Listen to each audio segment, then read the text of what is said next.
دوسری بات یہ ہے کہ جو بار بار علماء کرام نے انفاق کی بات کہی ہے کہ آپ پیسے خرچ کیجئے، مال خرچ کیجئے، یہ کس لیے خرچ کیجئے؟ آپ پیسے دیجئے اور مسجد بنے گی۔ یہ جو مسجد بنی ہوئی آپ نے پیسے دیے ہیں؟ یہ جو مولوی اکرام صاحب نے مدرسے بنائے آپ نے پیسے دیے کیا؟ مولانا امان اللہ صاحب نے مدرسے بنائے گاؤں کے لوگوں نے پیسے دیے کیا؟ بھائی وہ تو اللہ تعالیٰ دیتا ہے نا، اور اللہ تعالیٰ دے دے گا اور آپ محروم رہ جائیں گے، ہم محروم رہ جائیں گے۔ یہ انفاق، مال خرچ کرنا، یہ ہماری ضرورت ہے، ہماری تربیت کا حصہ ہے۔ کہا گیا مسلمان کافر نہیں ہو سکتا، مسلمانوں کو کفر کی بیماری لاحق نہیں ہو سکتی۔ ایک بیماری لاحق ہو سکتی ہے، نفاق کی بیماری۔ نفاق کی بیماری مسلمانوں کو لاحق ہو سکتی ہے، اور نفاق کا مکمل علاج آپ پوچھئے یہاں پر علماء کرام بیٹھے ہوئے، وہ انفاق ہے۔ سورہ حدیث سے لے کر کے 10 سورتیں پڑھ لیجئے، موقع ہی نہیں ہے بات کرنے کا۔ 10 سورتوں میں صرف نفاق کا علاج جو انفاق بتایا گیا، نفاق کا صرف ایک علاج بتایا گیا، انفاق۔ نفاق یہ کفر سے سخت چیز ہے، خراب چیز ہے، اور منافق جو ہے سب کچھ کرتا تھا، نماز بھی پیش رہتا تھا۔ رسول اللہ صلی اللہ علیہ وسلم جب خطبہ دینے کے لیے کھڑے ہوتے تھے تو سامنے میں جو منافقوں کا سردار تھا عبداللہ ابن ابی، وہ کھڑا ہوتا کہتا کہ میں گواہی دیتا ہوں کہ آپ اللہ کے رسول ہیں۔ لوگوں کو بہت غصہ آتا تھا یہ منافق کھڑا کیوں ہو جاتا ہے، لیکن رسول اللہ صلی اللہ علیہ وسلم تو سب کے لیے نرم دل تھے، ان کے لیے بھی نرم دل تھے، لیکن وہ آدمی مال خرچ نہیں کرتا تھا۔ آج بھی جتنے بخیل لوگ ہیں یقین جانیے وہ مال خرچ نہیں کرتے، اور وہ مال خرچ کرنے کے لوگوں کو تلقین کرتے ہیں۔ نمازی مساقات وہ خوب خوب پڑھ لیتے ہیں۔ تو بہرحال یہ جو انفاق کا، نفاق کا علاج ہے وہ انفاق ہے، مال خرچ کرنا ہے۔ اور جو لوگ ابھی تو اعلان ہو رہا تھا، مولانا امان اللہ صاحب بول رہے تھے، جب اعلان ہوتا ہے نا تو لوگوں کو جوش آتا، اچھی بات ہے، وہ چندے دیتے ہیں، لیکن خفیہ چندے بہت کم لوگ دیتے ہیں۔ حدیث میں کہا گیا ہے کہ 7 لوگ عرش الہی کی سائے میں ہیں، ان میں سے ایک وہ آدمی بھی ہوگا جنہوں نے دائیں ہاتھ سے مال خرچ کیا اور بائیں ہاتھ کو ہی معلوم نہیں ہوا۔ جب اعلان ہو رہا ہوتا ہے 10,000 روپے دیے، 25,000 روپے دیے، تو خوب خوب جو ہے لوگ لکھواتے ہیں۔ جب اعلان نہیں ہوتا تو چپ چاپ لا کے کوئی نہیں دیتا۔ اگر آپ کو کل قیامت کے دن جب یہ گرمی سخت پڑنے لگی ہے اور اس دن اور سخت گرمی ہوگی، اگر عرش الہی کے سائے میں رہنا ہے تو آپ کو خفیہ طور پر مال خرچ کرنا ہوگا۔ کیوں نہیں آپ مال خرچ کرتے؟ باپ کا ہمارا اور آپ کا مروسی ہے کیا؟ قرآن نے کہا اللہ تنفق فی سبیل اللہ وللہ میراث السماوات۔ تمہیں کیا ہو گیا کہ تم اللہ کے راستے میں مال خرچ نہیں کرتے؟ کیا یہ مال ہمارے باپ کا مروسی ہے کیا؟ یہ اللہ کا دیا ہوا عطیہ۔ جو لوگ مال خرچ کرتے ہیں اللہ کی راہ میں دیتے ہیں، مسجد کی تعمیر میں دیتے ہیں، دینی کاز کے لیے دیتے ہیں، صحیح معنی میں وہ عطیہ الہی ہے ان کا مال، اس کا اعتراف وہ کرتے ہیں۔ تو مال خرچ کر کے مسجد بنانا، مدارس بنانا، مکاتب بنانا، دینی کاز کے لیے مال خرچ کرنا، یہ بہت بڑا کار خیر ہے، اس سے برکت ہوتی ہے۔ بہت تقریریں ہو چکی ہے۔ ہم تو کہہ رہے تھے کہ 6 لاکھ روپیہ آج کے زمین کتنے روپے کٹھا بکتا ہے؟ 3 لاکھ روپے کٹھا تقریباً زمین بک رہی ہے۔ کتنے لوگوں کی زمین پر تو دوسرے لوگ قبضہ کیے ہوئے، یہ اس گاؤں کا بڑا پرابلم ہے۔ کل ہم کو ایک صاحب نے صبح سے میرے آگے کے سنایا، پرسوں کل ہی، کہ زمین کے تنازع میں ایک ہی خاندان کے 2 لوگوں کی لڑائی ہوئی۔ انہوں نے کہا کہ 50,000 روپیہ تو ہم خرچ کر چکے ہیں۔ کاہے کے لیے زمین کے تنازع میں پیسہ خرچ کر رہے ہیں؟ اسی زمین کو 2 کٹھا دے دیں نا، اس میں چپ چاپ زمین لا کر کے 2 کٹھا اس میں دے دیجئے، مسجد بن جائے گی۔ بھائی 2 کٹھا، 4 کٹھا، اسی صاحب نے بتایا میرا 9 کٹھا زمین جو ہے میرے خاندان کے لوگ قبضہ کیا گیا، اور ایسا بہت ہے۔ اور کیس مقدمہ میں تو پتہ نہیں کتنے پیسے خرچ کر دیے۔ میں اگر مجھے موقع ملا تو ہم سروے کر کے بتا سکتے کتنے کروڑ روپے آپ نے خرچ کیے کیس مقدمہ میں، جو کورٹ میں دے رہے ہیں، کچہری میں دے رہے ہیں، کوئی پیسہ یہاں لا کے دے دیجئے نا۔ مفتی مجیب صاحب کو، مولوی اختر صاحب کو، چھت ڈھلائی ہو جائے گی، ثواب بھی مل جائے گا، کیس مقدمہ بھی حل ہو جائے گا، زمین کا تنازع بھی ختم ہو جائے گا۔ ارے اس فریق کو بھی آمادہ کیجئے، یہ جو متنازع زمین ہے یہ تم بھی مسجد میں دے دو، ہم بھی دے دیتے مسجد میں، 2 کٹھا زمین دیجئے، 6 لاکھ روپیہ ہو جائے گا، خریدنے والے لوگ بھی موجود ہیں۔ اور اصلاح معاشرہ کی بات کریں تو یہ زمین کا تنازع ختم کیجئے، مردہ کو مت اکھاڑیے، مت لڑیے، اپنے خاندان والوں پر کیس مت کیجئے، مقدمہ مت کیجئے، جھوٹی گواہی مت دیجئے۔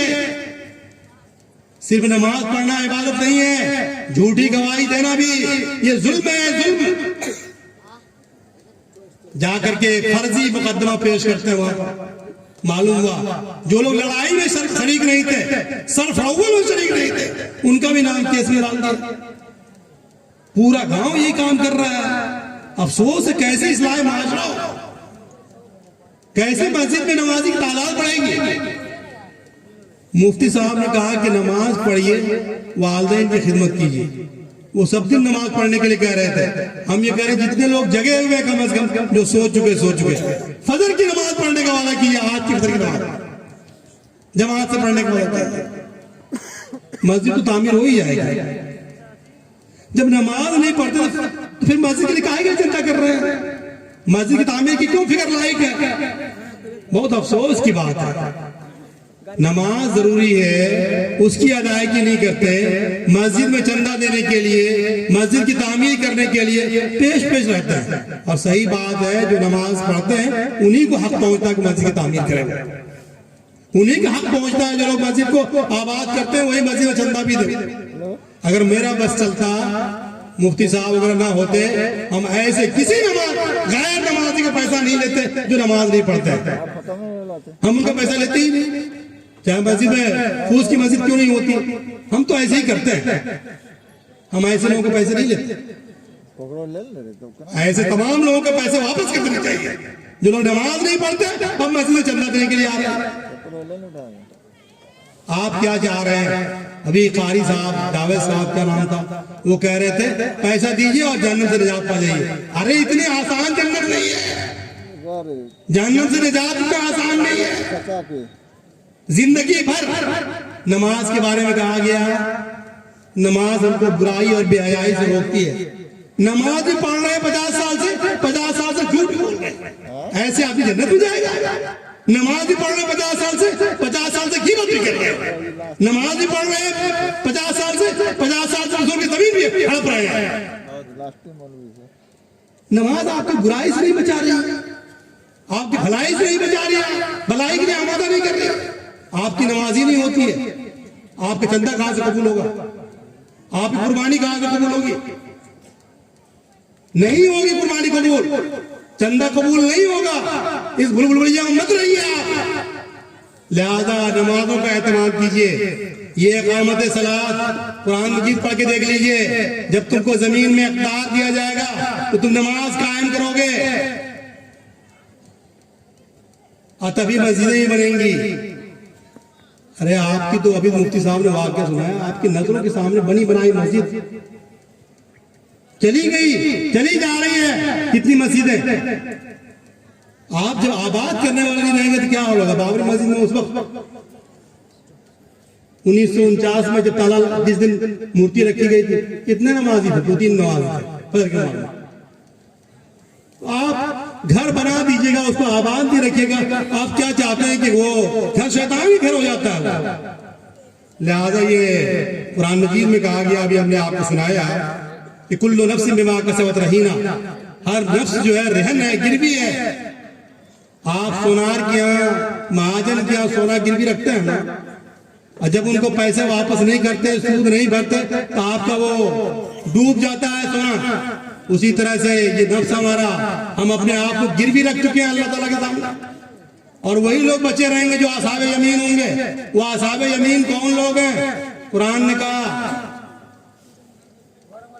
کہ ما سلککم فی سقر، وہ جنتی لوگ جہنمی لوگوں سے سوال کریں گے تمہیں کس چیز نے جہنم میں لایا؟ وہ کہے گا لم نکو من المصلین، وہ اسکرین موبائل میں ایسے دیکھ کر کے بات کرتے ہیں نا آج کل، ویڈیو کالنگ ہوگی، جہنم کا اسکرین بھی جنتی لوگ دیکھیں گے اور جنتی لوگوں کو بھی جہنم کے لوگ دیکھیں گے اور بات کریں گے، ارے فلانے صاحب آپ تو ہمارے گاؤں کے سرپنچ تھے، جہنم میں کیسے چلے آئے؟ آپ میرے گاؤں کے صدر تھے، جہنم میں کیسے چلے آئے؟ آپ فلاں مجلس سے بنائے گئے تھے، جہنم میں کیسے چلے آئے؟ آپ ہی تو مکھیا تھے، آپ ہی تو زمیندار تھے، آپ کی باتیں سب لوگ سنتے تھے، آپ ایم ایل اے تھے۔ وہ کہے گا لم نکن من المصلین، ہم نماز پڑھنے والوں کے ساتھ نہیں تھے، نماز نہیں پڑھتے تھے، چندے دیتے تھے، اسٹیج پہ بیٹھتے تھے لیکن نماز نہیں پڑھتے تھے، اس لیے ہم جہنم میں چلے آئے ہیں۔ جب مولوی مولانا صاحب کہتے تھے نماز پڑھنے کے لیے تو ہم کیا کہتے تھے؟ ارے نماز پڑھ کے کیا ہوگا، دیکھا فلانے لوگوں کو، کننا نخوض مع الخائضین، ہم بال کے کھال نکالا کرتے تھے، اسے صحیح ترجمہ وہی ہوگا، بال کا کھال نکالنا اسے صحیح ترجمہ۔ نماز پڑھ کے کیا ہوگا، جب بوڑھے ہوں گے تو پڑھ لیں گے، دیکھا مفتی صاحب کو نماز پڑھتے ہوئے، فلانے صاحب کو نماز پڑھتے ہوئے، اور بھی باتیں کہیں گے، موقع نہیں ہے۔ تو بہرحال یہ آپ نماز کا اہتمام اگر کرتے ہیں، مسجد بھی تعمیر ہوگی، جہنم سے نجات کا ذریعہ ہے یہ مت سمجھیے کہ جنت بہت ہی آسان ہے۔ جنت میں جانے کا جو چیزیں ہیں ان میں سے ایک یہ شرط ہے کہ آپ کی اگر نماز آپ کو برائی بے حیائی سے دنیا میں نہیں روکتی ہے۔ جیسا کہ میں نے کہا 60 سال سے نماز پڑھ رہے ہیں، 60 سال سے جھوٹ بول رہے ہیں، آپ کی نماز نہیں ہوتی، یا تو وضو نہیں ہوتا ہوگا، وضو ہوتا ہوگا، کپڑے پاک نہیں ہوتے ہوں گے، پوچھئے یہاں مفتی صاحب نے فتویٰ پوچھ لیجیے، کپڑے بھی پاک ہوں گے، صاف ہوں گے، وضو بھی ہو رہا ہوگا، غسل بھی ہو رہا ہوگا، ارے بدن میں جو خون دوڑ رہا وہی پاک نہیں ہوگا، نماز کیسے بھی آئے گی؟ کوئی اللہ کے کوئی مفتی صاحب نہیں ہے کہ جو ظاہر و فتویٰ دیتے ہیں یہ دے دیں گے۔ آپ کی نماز غلط کھا کر کے آپ چاہ رہے ہیں کہ نماز پڑھیں گے، نماز برائی بے حیائی سے روک دے گی، رزق حرام کھائیں گے، سودی کاروبار کریں گے، جھوٹ بول کے پیسے کمائیں گے، غیبت کر کے پیسے کمائیں گے، فراق کر کے پیسے کمائیں گے، لوگوں کی زمین دبا کر پیسے کمائیں گے، اور کہیں گے نماز ہو جائے گی۔ نماز برائی بے حیائی سے نہیں بچا سکتی ہے۔ میں گاؤں کے لوگ ہونے کے ناطے میں ایسی جذباتی تقریر نہیں کرتا، لیکن مجھے آپ سے بہت جذباتی لگاؤ۔ ہم چاہتے ہیں کہ جنت میں آپ بھی رہیں، ہم بھی رہیں۔ میرے اس گاؤں کا قرض ہے، مجھے موقع نہیں ملتا قرض ادا کرنے کا۔ ہم چاہتے ہیں گاؤں کا ایک ایک فرد، میرا جی چاہتا ہے سب کو کمر پکڑ پکڑ کے جنت میں لے جائیں، خود بھی جائیں اور ان لوگوں کو بھی جنت میں لے جائیں۔ وہ جائے جس طرح کے بھی لوگ ہوں، چھوٹے ہوں بڑے ہوں، میرے مخالف ہوں، مسلم ہوں ہندو ہوں، سب کے لیے فکر مند ہے کہ سب لوگ جنت میں جائیں، اور آپ سب لوگ فکر مند ہوئیے، یہ بہت ضروری ہے۔ جنت کی شہریت مل جائے تو اس سے بڑی بات کچھ نہیں ہو سکتی ہے۔ جنت ہمارا ایمان کیسا ہے؟ ابھی ایک واقعہ، ایک فلسطینی نوجوان لڑکی کو ایک اسرائیلی فوج نے مار دیا، ان کو، جنگ چل رہی ہے، وہ ویڈیو وائرل ہوا، ایک مسلم فلسطینی نوجوان کو غیرت آئی، اس نے اس فوجی کو ڈھونڈ نکالا، اس کے پاس بیچارے کے پاس کچھ نہیں تھا، وہ لڑکی فوج نے کچھ وہ کیا تو جیسا ان کے ایمان ہوتا ہے، ترکی وقت کے جواب دیتے وہاں کے لوگ، وہاں کے بچے عورت سب ایمانی جذبہ سرسار ہے آج کل۔ اس لڑکے نے بدلہ لینے کے لیے اپنی بہن کا اس کو نکالا اور جا کر کے ایک چھورا سے چاقو سے اس فوجی کو مارا، ظاہر سی بات ہے کیا مرتا ہوا، اس لڑکے کو بھی اس نے مار دیا۔ اگر ہمارے گاؤں کا واقعہ ہوتا تو دونوں غازی مل کے لڑنے لگتے، تمہاری بیٹی کی وجہ سے میرا بیٹا مارا گیا، وہ کہتا میری بیٹی کیا خوبصورت، تمہارا بیٹا کیوں گیا مارنے کے لیے؟ لیکن دونوں کے باپ ملے اور کہا کہ ہم دونوں لوگ کیوں نہیں اپنے بیٹا بیٹی کی شادی کر دیتے ہیں، دونوں تو جنتی ہے، شہید مرتا نہیں ہے، کر دیں شادی، ہم اپنی بیٹی کو تمہارے بیٹے کی جوزیت میں دیتے ہیں، ہم اپنے بیٹے کو تمہاری بیٹی شادی کرنے کے لیے قبول کرتے ہو۔ دونوں سمجھی نے قبول کیا اور دونوں گلے ملے، کہا کہ جنت میں ولیمہ ہوگا، ایسی جنت کے خواب ہمارے سامنے ہونا چاہیے، جنت ایسی نظروں کے سامنے ہونا چاہیے، اس جنت کے لیے مریے، اس جنت کے لیے تڑپیے، اس جنت کی فکر کیجئے، آخرت کی فکر کیجئے۔ دوستو بزرگوں، مسجد تو بن جائے گی انشاءاللہ، لیکن ہمارا جو ایمان ہے اتنا کمزور ہے، مجھے بہت افسوس ہوتا ہے۔ آپ جو ہے یہی یہودی کا واقعہ ہے، ایک رائٹر نے لکھا ہے کہ مسلمان ہی غالب ہوں گے، مجھے پورا یقین ہے ایک شرط ہے، عید اور بقرعید کے دن اور جمعہ کے دن جتنے نمازی مسجد میں آتے ہیں اتنے ہی نمازی اگر یہ 5 وقتی نمازوں میں آنے لگے تو مسلمان غالب ہو جائیں گے۔ ایک یہودی نے لکھا ہے، آپ دیکھیں کیا حال ہے نمازوں کا، مسجدوں کا، تو آپ کیسے کہہ رہے ہیں، کیا کر رہے ہیں، کیسے آپ جنت میں جائیں گے؟ مرنا تو ہے ہی ہے۔ کتنے لوگ ہیں جو دنیا میں رہ کے گئے ہیں، دیکھیے ہمارے پردادا نہیں ہیں، ہمارے دادا چلے گئے، آپ میں سے کتنے لوگوں کے دادا پردادا چلے گئے، وہ ہیں کیا؟ کل وہ انہوں نے مسجد بنوائی تھی، حاجی یوسف صاحب کی نے زمین دی تھی، انہی کے بال بچوں نے مل کر کے، اور بھی لوگوں نے بعد کے دور میں، لیکن وہ سارے لوگ ہیں کیا؟ ہم بھی کہتے ہیں جو لوگ بوڑھے ہو چکے ہیں 60 سال کے 70 سال کے، آپ کا ایک پیر قبر میں لٹک گیا، ارے آپ کا پیر قبر میں نہیں لٹکے گا کیا؟ اور اب تو نوجوانوں کو بھی ہارٹ اٹیک ہوتا ہے۔ تو اس جنت کی فکر کیجئے، اس جنت کی طرف دوڑیے، سابقوا الی مغفرۃ من ربکم جنت عرضھا کعرض السماء۔ اگر یہ فکر لائق ہو جائے مجھے لگتا ہے سارے مسائل حل ہو جائیں گے۔ کوئی یہ جو لڑائی جھگڑے ہیں زمین کے، جگہ کے، آپس کے تنازعات ہیں، دل ملے نہیں ہیں، دل پھٹے ہوئے ہیں، بھائی بھائی میں بنتی نہیں ہے، یہ سارے مسائل حل ہو جائیں گے اگر ایسا کرتے ہیں۔ مسجد بنانے کی ہم لوگ بات کر رہے ہیں اور دوسرے لوگ مسجد توڑ رہے ہیں، آخر ان لوگوں کی فکر کیجئے جو مسجد توڑ رہے ہیں، وہ مسجد نہ توڑے۔ آپ گھر بنائیے اور ہمارے گھر کو اور آپ آ کے توڑ دیجئے تو ہمیں کچھ کرنا نہ پڑے گا۔ ارے ان کو ہم سے دشمنی ہے، بیر ہے، نفرت ہے، ان کو سمجھائیے، ان سے ملیے، کیوں نفرت کر رہے ہیں آپ ہم سے؟ آپ میرے بھائی ہیں، رسول اللہ صلی اللہ علیہ وسلم تمام انبیاء کرام نے یہی کہا، یا لیت قومی یعلمون، تم مجھے نہیں جانتے ہو میری قوم کے لوگوں، میں تمہارا بھائی ہوں، تمہارا خیر خواہ ہوں۔ یہ اتنی بڑی آبادی 80% کے لوگ ہم سے نفرت کر رہے ہیں، ہم اطمینان سے گھر میں بیٹھے ہوئے ہیں۔ جب آپ کے گھر میں بلڈوزر چلے گا، آپ کے محلے کی مسجد میں بلڈوزر چلے گا، تب آپ فکر کریں گے۔ دعائیں کر کے کام چلانا چاہتے ہیں۔ حضرت ابوبکر رضی اللہ عنہ سے بہت کم روایتیں مروی ہیں، بہت کم، ایک روایت ہے، بہت دلچسپ روایت ہے۔ حضرت ابوبکر رضی اللہ عنہ فرماتے ہیں کہ تم لوگوں کو معروف کا حکم دینا چھوڑ دو گے، لوگوں کو منکر سے منع کرنا چھوڑ دو گے تو تمہارے اوپر ظالم لوگ مسلط کر دیے جائیں گے۔ ہم تو معروف کے معنی بھی نہیں جانتے، بھلی بات کہ ہم تلقین تو دور کی بات ہے، جہنم سے نجات دلانا، جنت کی طرف لوگوں کو توجہ کرنا، یہ سب سے بھلی بات ہے۔ نماز کی طرف بلانا بھلی بات ہے، جھوٹ، غیبت، رشوت، چغلخوری، اس سے بچانا یہ منکرات ہیں۔ یہ کام آپ کرتے ہیں، نہیں کرتے ہیں تو ظالم لوگ ہمارے پر مسلط ہو جائیں گے، اور مسلط ہو چکے ہیں۔ اب تو آپ کی شہریت مسجد بنانے کے لیے چل رہا ہے، ہماری تو شہریت کی فکر کیجئے، شہریت ختم ہونے والی ہے، شہریت قانون پاس ہو چکا، آپ نے اس کی لڑائی لڑی ہے۔ تو یہ حضرت ابوبکر رضی اللہ عنہ کی اسی روایت کا ایک حصہ اور ہے، تمہارے نیک لوگ دعائیں کیا کریں گے لیکن دعائیں قبول نہیں ہوں گی۔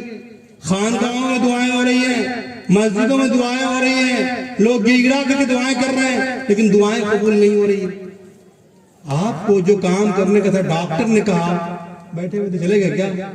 ارے بھائی ہم سردی بخار کی دوا دے رہے ہیں لیکن یہ پرہیز بھی کرنا ہے، تو وہ کام آپ کر نہیں رہے، صرف دوائیں کھا رہے ہیں آپ۔ وقت ختم ہو رہا ہے، اس لیے گفتگو ختم کرنا چاہتے ہیں۔ تو بہرحال یہ ہمارے لیے، آپ کے لیے ضروری ہے، اگر ظالموں سے نجات چاہتے ہیں ان کے دلوں کو ٹٹولیے، ان کے ذہن و دماغ میں اسلام و مسلمانوں کے خلاف جو نفرت ہے اچھی تعلیمات کو بھریے۔ یہ صرف مولوی مولانا کا کام نہیں ہے، صرف تقریر کرنے والوں کا کام نہیں ہے، تقریر سے نہیں، آپ ثابت کیجئے غیر مسلموں کے سامنے، 80% لوگوں کے سامنے، مسلمان جھوٹا نہیں ہوتا، جو واقعہ بھی سنایا گیا، مسلمان حق بولتا ہے، جو واقعہ بھی سنایا گیا، مسلمان ہمیشہ سچ بولتا ہے، مسلمان امانت دار ہوتا ہے۔ رسول اللہ صلی اللہ علیہ وسلم کو لوگ گھراؤ کیے ہوئے تھے جان مارنے کے لیے، اور سارے لوگ امانت انہیں کے پاس رکھے ہوئے تھے۔ ہم نے ایک واقعہ سنایا تھا مزمودیہ میں بھی کہ رسول اللہ صلی اللہ علیہ وسلم 35 سال کی عمر کے ہوئے ہیں تو خانہ کعبہ کی دیوار میں حجر اسود لگانے کا مسئلہ درپیش تھا۔ مکہ کا ہر قبیلہ کا سردار چاہتا تھا کہ ہم ہی لگائیں، ہماری ناک اونچی ہو، جیسے خاندانی لڑائی ہوتی ہے وہاں پہ بہت زیادہ تھی۔ ایک بزرگ نے کہا کہ کل جو کوئی سب سے پہلے مسجد میں آئے گا وہی اس کا منصف ہوگا، فیصلہ کرے گا۔ دیکھا کہ ایک محمد صلی اللہ علیہ وسلم چلے آ رہے ہیں، تو لوگوں نے دیکھ کر کیا کہا؟ حاضر محمد حاضر امین روینا ہو، یہ محمد ہے، ہم لوگ راضی ہیں، خوش ہیں، یہ امین ہے، یہ جو فیصلہ کریں گے وہی مبنی پر انصاف ہوگا۔ اور ہم لوگوں کے تعلق سے مولوی مولانا بھی اس میں شامل ہے۔ ہم مکھیا سرپنچ دور کی بات ہے، جب دیکھتا کوئی مکھیا آتے ہیں پنچایت کرنے کے لیے، سرپنچ آ رہے ہوتے ہیں، حتیٰ کوئی مولوی صاحب بھی آ رہے ہوتے ہیں، لوگ کہتے ہیں اب پنچ نہیں ہونے والا، ایک کپ چائے پینے والا آدمی آ گیا۔ تو کیسے ہوگا؟ کیسے رسول اللہ صلی اللہ علیہ وسلم سے عشق اور محبت کا ہم دم بھرتے ہیں؟ بہت افسوس کی بات ہے۔ دیکھیے ہم کو اپنے معاشرے کو تعمیر کرنا ہے، ایسا آئیڈیل معاشرہ بنانا ہے جس معاشرے میں ابھی کہا سب لوگ اب ماشاءاللہ کما رہے ہیں، ایک آدمی اپنا اکیلے گھر بناتا، میرا بھائی اکیلے گھر بنا دیا تو میرا 5 پیسہ نہیں لگا کسی بھائی کے لگا۔ تو کیا جب ہمارے بچے پڑھ لکھ لیں گے، قابل ہو جائیں گے، تو ایک اکیلے مسجد نہیں بنا سکتا ہے؟ کیا بنا سکتا ہے؟ اکیلے مسجد بنا سکتا ہے؟ تو آپ بچوں کی تعلیم پر، تربیت پر فکر کیجیے۔ کل مولود یولد علی الفطرہ، پوچھئے یہاں پر علماء کرام بیٹھے، ہر بچہ فطرت اسلام پر پیدا ہوتا۔ آگے حدیث میں کہا گیا ان کے والدین جو ان کو یہودی یا نصرانی بنا دیتے۔ جو بچہ چور بن گیا ہے، ڈکیت بن گیا ہے، بےمان بن گیا ہے، اس کا سہرا ان کے باپ کے سر جائے گا، ماں کے سر جائے گا۔ جو کرمنل بن گیا ہے، بدماش بن گیا، ان کے سہرا ان کے سر۔ دنیا میں تو ہم دیکھ رہے ہیں جن لوگوں کے بچے نے ان کے کالر پکڑے ہیں، گلے میں گمچھا لگایا ہے، وہ بچہ کبھی اس کے لیے رب ارحمہما کما ربیانی صغیرہ کی دعا نہیں کر سکتا، کبھی نہیں کر سکتا ہے۔ رب اغفر لی ولوالدی وللمؤمنین یوم یقوم الحساب، کبھی نہیں کر سکتا۔ ایسے بچے آپ کے ہیں اور آپ جنت میں جانے کی خواہش کر رہے ہیں۔ بچوں کی تربیت کیجئے، صالح اولاد پیدا کیجئے۔ اولاد آپ نے پیدا کی ہے، تربیت کی ذمہ داری آپ کی ہے۔ بچے چور بنتے ہیں، ڈکیت بنتے ہیں، آپ کا قیامت دن بات پوچھ ہوگی آپ سے۔ 10 بج چکے ہیں بزرگوں دوستوں، ہم بات کو ختم کرنا چاہتے ہیں۔ اب اس سے چونکہ ہم نے 10 ہی بجے کی بات کی تھی، 2-3 باتیں مجھے بھی کہنی تھی اور، لیکن اب یہ بات ہم نہیں کہنا چاہتے۔ جو ٹائم دیا گیا تھا وہ ٹائم پورا ہو گیا۔ ایک بات لیکن ٹائم کے بارے میں کہنا چاہتے ہیں۔ سورہ عصر میں قسم کھائی گئی، ٹائم ہی قسم کھائی گئی، عصر کی، زمانے کی۔ وقت بہت تیزی سے گزر رہا ہے، وہ برف کی طرح سے پگھل رہا ہے۔ ہم لوگ اطمینان سے ٹھاٹ باٹ کے ساتھ سوئے ہوئے ہیں۔ 10 سال کے بعد 20 سال کے بعد نماز پڑھ لیں گے، یہ کر لیں گے، وہ کر لیں گے۔ وقت بہت برق رفتاری کے ساتھ گزر رہا ہے، اس کو سمجھیے، اس کی اہمیت کو۔ ٹائم مینجمنٹ کیجئے، اپنے کاموں کو بانٹیے، اور جو ممکن ہو سکتا ہے وہ اپنی آخرت کی، عاقبت کی کو سنوارنے کے لیے کیجئے آپ۔ اور زمانے کے فتنے سے اپنے آپ کو، اپنے اہل و عیال کو محفوظ رکھیے۔ قوا انفسکم واہلیکم نارا وقودھا الناس والحجارہ، اپنے آپ کو اور اپنے اہل و عیال کو جہنم کی آگ سے بچائیے، اور اللہ تعالیٰ سے دعائیں کیجئے۔ یا ایھا الذین آمنوا استعینوا بالصبر والصلاۃ، صبر کے ذریعے، صلاۃ کے ذریعے۔ صلاۃ ہی نہیں پڑھتے، صبر ہی نہیں جانتے، کہاں سے دعا کریں گے، کہاں سے دعا قبول ہوگی؟ میں رت جگہ جلسہ فاعل نہیں ہوں، اور میں تو جب جاتا ہوں لوگوں سے کہتا ہوں اگر فجر کی نماز پڑھنا ہے تو جلسہ سنیے، مت سنیے۔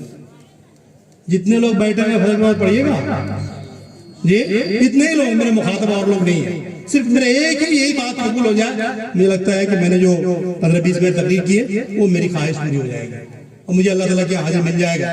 انہی باتوں کے ساتھ میں اپنی بات ختم کرتا ہوں انشاءاللہ، اور اللہ سے دعائیں کرتا ہوں آپ کے لیے بھی، ہمارے لیے بھی۔ آپ بھی دعائیں کیجیے کہ اللہ تعالیٰ اس مسجد کی تعمیر کے کام کو بھی آسان بنا دے۔ ربنا آتنا فی الدنیا حسنۃ وفی الآخرۃ حسنۃ وقنا عذاب النار۔ ربنا ظلمنا انفسنا